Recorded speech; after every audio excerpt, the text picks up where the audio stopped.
கர்த்தராகிய இயேசு கிறிஸ்து நாமத்தில் உங்கள் அனைவருக்கும் வாழ்த்துக்கள். இந்த நாளுக்கு நான் ஒரு அற்புதமான வார்த்தை மத்தேயு 28:6. அவர் இங்கே இல்லை, தாம் சொன்னபடியே உயிர் தெழுந்தார். அவர் இங்கே இல்லை, சொன்னபடியே உயிர் தெழுந்தார். அவர் இங்கே இல்லை, சொன்னபடியே உயிர் தெழுந்தார். அல்லேலூயா.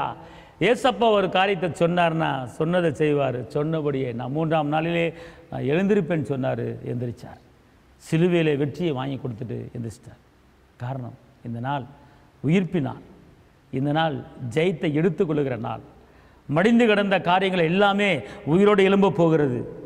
உங்கள் வாழ்க்கையிலே அன்பு மடிந்து கிடக்கிறதா? உயிரோடு எழும்ப போகிறது. உங்கள் வாழ்க்கையிலே சமாதானம் மடிந்து கிடக்கிறதா? உயிரோடு எழும்ப போகிறது. உங்கள் வாழ்க்கையிலே நெருக்கம் மடிந்து கிடக்கிறதா?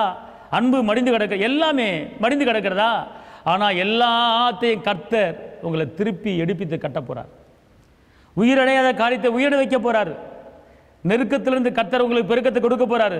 துக்கத்திலிருந்து கர்த்தர் உங்களுக்கு சந்தோஷத்தை கொடுக்க போறாரு. எல்லாவற்றிலும் ஒரு விடுதலை, எல்லாவற்றிலும் சமாதானம், எல்லாவற்றிலும் உயர்வு, எல்லாவற்றிலும் மேன்மை. காரணம், அவர் உயிர்த்தெழுந்த இயேசு. ஏன் உயிர்த்தெழுந்தார்?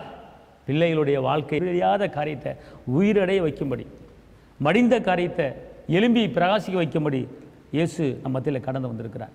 அன்பார்ந்தவள, இயேசு உயிர்த்தெழுந்த இந்த நாளிலே நீங்கள் சந்தோஷமாக இருங்க.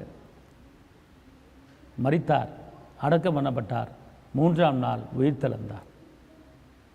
அவர் பட்ட பாடுகளுக்கு ஜெயத்தை பெற்றுக்கொண்டார். பிதாவின் மடியிலே செல்ல பிள்ளையாக இருந்தவர் ஒரு மனிதனை போல பிறந்து 33 வருஷம் இந்த பூமியில் வாழ்ந்து 3 வருஷம் ஊழியம் பார்த்து அவர் வந்த நோக்கத்தை, பிதாவின் சித்தத்தை நிறைவேற்றிட்டு போக போகிறார். இந்த நாள் பூமிக்கு வந்த நோக்கத்தை முடித்த நாள், முழு விடுதலையை வாங்கி கொடுத்த நாள், முழு சுகத்தை வாங்கி கொடுத்த நாள், சாபத்தை உடைச்ச நாள். அதனால் இந்த நாளிலே எந்த காரியம் உங்களுக்கு மடிந்து கிடக்கிறதோ, எந்த காரியம் உயிரடையாமல் இருக்கிறதோ, அந்த காரியம் இந்த நாளிலே உயிரடைய போகிறது. நம்முடைய கிருபை, அவருடைய கிருபை நம்ம மேலே தங்கியிருக்கும். கவலைப்படாதீர்கள். உங்களுக்கு ஜெபிக்கிறேன். தகப்பனே, ஆண்டவர் இந்த உயிர்த்தெழுந்த நாளிலே ஆண்டவர் உங்களுடைய பிள்ளைகளை கண்ணோக்கி பாருங்கள். உங்களுடைய கிருபையும் உங்களுடைய பலனும் உங்களுடைய வல்லமை கூட இருக்கட்டும். எத்தனையோ காரியங்கள் எழுமாமல் உலர்ந்து போய் கிடக்கிற அந்த எலும்புகள் உயிரடைஞ்சதே.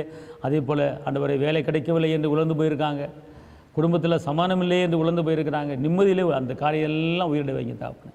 உலர்ந்து போன காரியத்தை உயிரிட வச்சு பிள்ளைகளை உயர்த்துங்க, காத்துக்கொள்ளுங்க. இயேசுவின் நாமத்தில் பிதாவே, ஆமென்.